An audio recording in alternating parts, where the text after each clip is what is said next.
Hello and welcome to State of the Economy. So the budget, the union budget is just over and it'll be passed in Parliament soon. Now, what does this budget have for India's economy in the context of demonetization? This budget came in the backdrop of demonetization, which everybody agrees hurt large segments of India's economy, especially in the informal sector. So, how do you read this budget in the context of demonetization, as also in the context of some of the structural reforms that this government has been promising? To discuss that, we have in our studios a very well-known economist, Dr. Arvind Virmani, who is as chief economic advisor to the UPA, to the Congress-led governments and subsequent governments, has participated in 10 union budgets. So he really knows what goes on in budget making. So we have him in our studios today. Welcome to our show, Dr. Arvind Virmani. So tell us, what are your thoughts on some of the central ideas contained in the budget, which of course came in the backdrop of a big event, demonetization? So basically, to summarize quickly, there are three aspects that I focus on. One is looking at the budget as in the series of budgets and their programs, which were there in their manifesto and the first speeches of the President and the PM, which are things like infrastructure, etc. Yeah. So there, very briefly, you mean spending on infrastructure? Yeah. Continued focus on infrastructure. Yeah, Swachh Bharat, all those kind of Digital India, etc., etc. Okay. There are all these programs, and the important point there is that they've kind of kept on that direction. You know, they keep making small changes, but they seem to be much more determined. You know, there used to be flagship programs earlier, but often one got an impression of deviating, or a whole bunch of new things are coming. Although there's a feeling that a lot of these big programs are highly underfunded also. Yeah, we can discuss that later, but what the impression of the budget, my budget, is that they've consistently kept on that objective at the end of whatever, 5 years. Okay, the second point is, which I always personally look for in general, and then I'll come to demonetization, is what are the reforms? And again, some people had expected every budget, they expect big bang and all. I have never expected, again, given my experience of 10 or 20 years of budget making, was there are small incremental reforms. I think they have continued. There are little things, for example, APMC, perishables, etc. It's a small thing, but it can have a useful, important effect as you build up, whether it's ENAM or whatever. And then things like that, labor, FDI, regulation, strategic sale, etc. We can discuss whichever one interests the audience. And then finally, and this is where the demonetization comes in, where I had put down certain benchmarks immediately after demonetization. And my basic point was that there are disruptions. They will happen. This was even before they actually were visible. Analytically, it was clear that when you withdraw so much cash from the economy, there will be clear effects, which I analyzed. So my point there was that if you want to get whatever medium-term benefits, etc., of these effects, because one of the effects, for example, I said would be greater declaration. For whatever reason, for fear, demonetization, whatever, there would be greater income tax declarations. So to sustain that, you need further income tax reforms. So I basically laid three areas which I benchmarked. One was income tax reform. The second was related to real estate and housing. And the third was... which also generate a lot of black money. That's right. So the analysis suggested that this could be used to lower the black money component. You know, we used to talk about 60-40, 50-50. If you follow it up with... Do you see that, some of those things? And the last one was corruption or political things. So in each of these three areas, some movement, I think they have taken incremental steps. Okay. So in that sense, it met my benchmarks. It met your benchmark? Yeah. Okay. So Arvind, now one criticism of the budget is, or let me put it, there are two things which after the budget, which I could glean from reactions from different segments that every budget tries to address.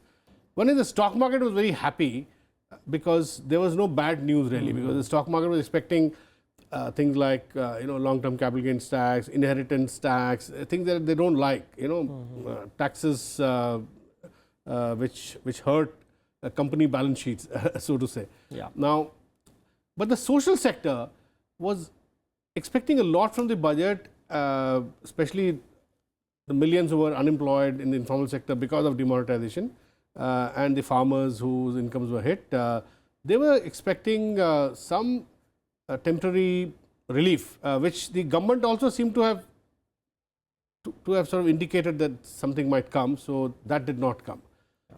And the third thing, Arvind, which I would like you to talk about, is after demonetization, there seems to be this feeling that this government is going on a instead of coming up with more rational solutions to the problems which they tried to address through demonetization and of course other reforms, they seem to be going on some kind of a moral trip, a higher moral purpose, which is under whose under the guise of some higher moral goals, they have started giving the tax officials unmitigated powers. So the assessing officer now, they've amended the income tax to give him so much power that he can now go and seize assets on mere suspicion, and only after that he need to inquire. So how do you look at this larger package? So let me, they are kind of linked, yeah. So let me start with the either hopes of some and suspicion. They were linked to this issue of demonetization as some kind of a moral rather than an economic effort. Yeah. And so as part of that, there were people saying that there seemed to be a tendency, or at least the public which supported apparently, at least whatever surveys I saw, which tend to support, seemed to think that it's a that you are hitting the immoral rich, or the corrupt rich, or whatever you want to call them. Although current things are changing. Indication coming from UP is different. Right. So that was people are going back to economics. Right. So I'm talking immediately afterwards. You're right. What has come, one expects, because there were negative effects also, right? So this was the perception. So they were both expectation perhaps that they will do more of that, like you mentioned, capital gains tax, etc., kind of soak the rich type of thing. And there were on the other side apprehensions that this would happen. So in that sense, I think there were expectations that the UBI, etc. But universal basic income. I think those were very extravagant. Even though I myself, along with my colleague, wrote an article on kind of radical change. I did not expect it. I did not expect it, frankly. But people were expecting some other temporary relief. But I think that's a good thing, because there's already been a huge shock to the system, which people didn't expect. So the big relief in the stock market, which you're saying, people were trying to see, is this going to be an everyday occurrence, that every day they will shock us with something new? And the fact that they didn't, I think, is a good thing. Maybe they realized that there's a need for calming down the economy, not shocking it further, because that would have been worse for the economy. So in that sense, that relief is a valid and a good one, in my view. Okay. Second point you made about was directly for people who are affected by the cash shortage and the there was a huge wages, expectation, etc. Now here, the economically rational thing is that once and you've seen that they kept praising Manrega. The whole point is that Manrega was exactly designed for that, for temporary relief of people who are unemployed. So that again is a rational thing to do, to say, okay, we have a Manrega. If people are temporarily employed, say coming back from urban areas or wherever they used to do construction work and they are not getting right now, they'll go into Manrega. In fact, the Prime Minister himself has implicitly changed his view on Manrega. Right. Because earlier he said that it's a sign of monumental failure of the Congress that a scheme like this exists. So Manrega, for the purpose, again, if we go into refined items, we can disagree on the exact design of Manrega. It actually broadly, had its origin in something I proposed in '99, but its design finally was not to my liking. Yeah, okay. So there are good and bad parts to it. That's all I'm saying. No, we are looking at the broader picture. So in that sense, that is the right thing. That's exactly what my original proposal was for this kind of purpose. Yeah. When you have a sudden drought or you have some shock like this. So that's a good thing. And finally, this moral thing, which kind of connects it together, and that's the worrying part in a way. That worries you. Yeah. So, there has been this undercurrent, and I don't know if you recall, but I do, that some of the religious leaders have propounded on this. They wanted government to go after Swiss money and all this kind of stuff. People have forgotten a year or two ago. So it seems to have the character of a moral crusade. Now, unfortunately, unless the incentive structure and the economics is right, that never sustains. And why do I say that? We have the experience of the license permit quota Raj. Everything was done with the best of intentions. But every single thing in that license permit quota Raj eventually created corruption. More corruption. Yeah, more corruption and black money. So in this context, how do you look at, middle-level tax officers, assessing officers being given immense powers to seize assets, even before starting an inquiry? Now, the government says that this is being done to probably attack some of the big bank deposits which have come above certain threshold, 3 crores average in many of the deposits. Right. Now, the other argument is that existing procedures are enough to get taxes out of these bank accounts. See, I have 25 years of experience in government. I talk to hundreds of people outside government and this thing. It's very simple. Every crusade like this works for a couple of years, okay? And then it's all downhill, okay? I have seen many such crusades in my life, okay? From government. So you don't support draconian powers being given to? As a temporary measure, they always work. That's the danger, as a temporary immediate problem. There is an issue, there are certain specific things which have come up because of demonetization. If the idea was just to do those and then get away from all this and change it, I would support it. But that's not what seems to be the intention, okay? Yeah. These things always go downhill because whenever you give a power, as I said, I have seen many such crusades. They always work for a short term. You can have a police thing to stop illegal parking. There's an effort. For 1 year, it all works very fine. And then it goes all downhill. The corruption money, there's a system. There's a systemic corruption problem in India. And unless you change the fundamental policies and institutions, you cannot sustain it. And so once you go down this path, the effort is always, there's a leak. Then you say, put more draconian. There's another leak. You put another draconian. It's a bad path to go down. Bad policy design. It's a bad path to go down. For short term, it's fine. But if it goes on for more than 2 years, bad things will come of it. Okay. Tell me, Arvind, coming to expenditure, like there is a criticism of the of some of the policies of the. You're right that they have many flagship important programs like Digital India, like Har Khet Ko Pani, doubling of farmers' income by 2022. Now, many of these schemes are highly underfunded, in the sense they've probably pitched very high, raised expectations, and they really do not have resources within the present structure of expenditure, because a lot of expenditure, as you know, you have experienced, are pre-committed. So therefore, when they say that we've allocated huge expenditure, new monies for rural, agriculture, social sector, but if you look at the big number, the total expenditure growth is barely 6.5% in nominal terms and about 2% in real terms. Now, with this kind of expenditure growth, how does it square with the claim that they've increased expenditure on several counts? Right. So there are 2 or 3 points I'll make, because all these are complex issues. So one is the devolution. That means that all those things which are state subjects or should be done at a lower level, really because of the increased tax transfer, the primary responsibility has to be on the states.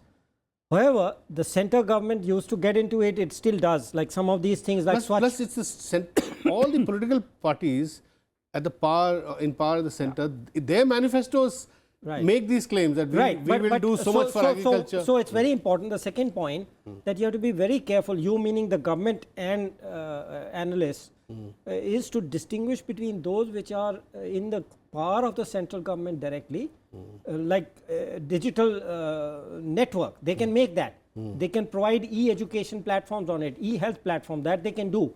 But Swachh Bharat, for example, has to go down to the bottom level. What is the new thing you're going to do to make it actually produce results is a thing. I think it's a good thing to have the advertising and the consciousness raising, but you are absolutely right. Eventually, it will depend on what's implemented. So one has to distinguish between these two. To expect too much from state then comes to the third point, that's where Niti Aayog comes in. So if it is basically to be implemented, if it's a state subject, all the action happens at the central level, I mean at the state level, as against center, highways, railways, etc. Yes, center can do. National digital backbone, center can do, etc. But when it comes to program, the Niti, health, that's right. The role of Niti is very important, and that perhaps has not been as good or as high as one expected. You know, many of these things will not succeed unless this center state issues are resolved and strengthened. How do you read, Arvind, two budget items, income tax and corporate tax for 2016-17? The budget estimate and revised estimates are exactly the same number. What do you see in this? A lot of writers have said that this is unprecedented. Yeah, I mean, I don't recall it myself, but here's the thing, and I'll give you a hint of it. I've been thinking about it since you mentioned it before the program. See, if you look at compare the economic survey. Last year's economic survey had two parts. This year has only one. Why? Because the budget timing has been shifted. Okay. That data used to come from the departments of the government. But they would still have some idea as to what revised estimates would be, no? They say that there's only 6 months. Usually we used to get 9 months data. When we do this, all this economic survey based on departmental information, they don't have the information. It's a new system. So what my suspicion is, what has happened is the same thing applies to this revised and BE things. They don't have enough information to just give a revise, so they just kept it. That is my guess on that one. Okay. Given what happened in the survey. I mean, nobody mentioned this in the survey. They didn't say we didn't have the data, but I'm telling you that has to be the reason for that. So similarly, I think in the RE, they just didn't have enough data. So they just... But tell me, Arvind, do you think, quite aside from the advancement of the budget presentation by a month, do you also feel that this budget was also generally presented in a fair amount of data darkness, because nobody, not the CSO, not the RBI, nobody's really talked about what might be the output loss and other disruptions post. So let's say there was post November. So the second half of 2016-17 is still. In the realm of uncertainty, a lot of data around. So certainly there are. So how would you have made the budget with so much uncertainty? Right. So there are two different parts to it. I think both are relevant here. One is, as I said, the advancement by just 1 month has changed the whole structure of the system, which they'll have to work out over the next 2 years. Okay. Unfortunately, the demonetization has compounded this problem. Certainly, there's no question. But there is the advancement has compounded demonetization. Well, the advancement in a way is going to stay, right? Demonetization is a one-time event, so I would put it in the way I put it. Okay. Right? So 2016-17, there's a consensus that GDP growth probably would be around 6.5%. That's what the survey also suggests. So my judgment is that it could be, if you take now, because there are all these bases floating around, we have to settle on something. But if you take the base of 7%, then it could be between 0.25 and, in my judgment, 0.25 and 5% lower. So so let's take that as between 6.5 and 7.1. Okay. But I think there is still enough uncertainty, and the reason are people, when you say this, we are talking about a GDP number which is calculated by the statistical office. People say, oh, but this happened, that happened. Yes, all kinds of things happen, but I am not saying that didn't happen. You know, inventories build up, production has been done, GDP has been added. So there are all these things that people don't understand. I am talking only about the GDP number. Also, Arvind, how do you, if you were making this budget, how do you assume GDP number for 2017-18? You need to sort of make some forecast, and on this occasion there are many uncertainties. Demonetization is one. Also, their intention to implement GST midway through the financial year, which could be another disruption, at least in the short to medium term, right? Absolutely. In the longer run, it will work out fine. Right. But so how do you? So I would let me make 3 points. I have made GDP forecast, internal, external, for the last 25 years. This is the first time my range of uncertainty is the highest, and I'll tell you the number in a minute. I have never before said plus minus 1%, which I'm going to say now before I give you the number.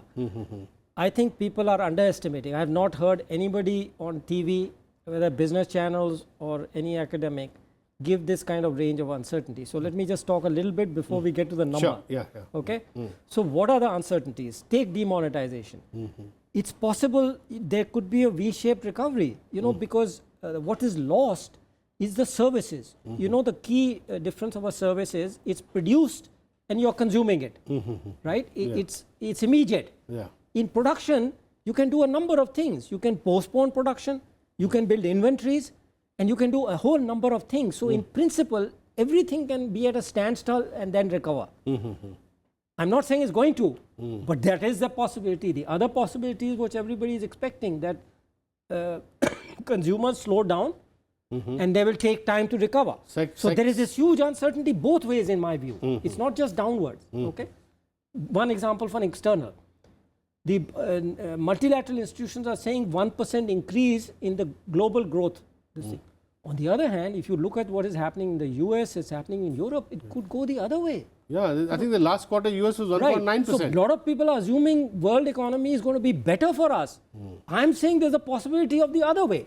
So for this next year, which is 17-18, my forecast is 7.5% plus minus 1. And I've never given such a huge range, from 6.5 to 8.5. So that's the message I'm giving. There's a lot of uncertainty for the next year. So you're basically suggesting that the upper end you could achieve, the world economy also booms. That's right. And India also exactly, and you improves. Get a V-shaped recovery from this thing. You could go to 8.5. So in a sense, you're saying that the big improvement in the world economy is in some ways important for a V-shaped recovery. That's no, what there are two portions. No, V is the demonetization. That depends on consumers actually. The external comes in for investment, which is also low. Investment. The consumer part is domestic. And finally, Arvind, are you happy with one big structural reform which we've often talked about on this in our program here also many times before?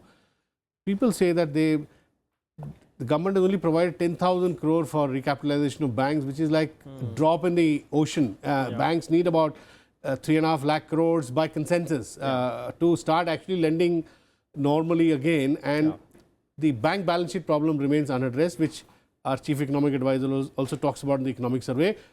In fact, he says it seems to have worsened the bank balance sheets and as its mirror corporate balance sheets. So how do you? Just very quickly, my negatives in a sense. One, we've already discussed this black money as a moral crusade and controls. But there are two others. One I mentioned, which may go out of hand. Though I'm very happy with the income tax reform, I didn't expect much more. But this whole thing about surcharge, you know, the surcharges have been going up over the last 3 budgets. I don't think I'm a little concerned about that. And the third one is labor. You know, as I said, in all my life in government, I used to go out and talk to people. You learn a lot. So one of the things I realized after talking to somebody who's actually producing and buying things, is that this whole thing could delay labor absorption unless you change labor laws like ESI, etc. You see, it's very easy to say that no cash over 3 lakh. It sounds all good. And the bank balance sheets? In long term, it's all good. But if, you know, the guys who are labor contractors who are employing hundreds of people, just stop, because the cost would go up by 30%. You will have negative effects. That's because you're saying that the pushing of informal into formal. Yeah, but it doesn't happen immediately. What you could get but next year is no employment. Transition pain, you're saying? Yes, huge. Huge, yeah. You don't want to, you must be, this is the difference between it being a moral thing and economic analysis. Okay, yeah. You have to analyze. Do you want to do it now? Okay, or maybe postpone it, or maybe do it gradually. So that's connected to my earlier point to this. Okay, on your specific question, this problem has been there. A lot of people are saying, I think it is an issue, but somehow I have not, I don't give it that higher thing in my thing. It is important. It's linked to investment revival, right? Because much of it is public sector. The private sector banks can still operate. So to me, the more important thing is the monetary policy, which I've kind of criticized on record recently. You have, yeah. Okay. Anyway, thank you very much for talking to us, Dr. Arvind Virmani. That's all we have in this edition of State of the Economy. We'll be back with you next week. Thanks for watching.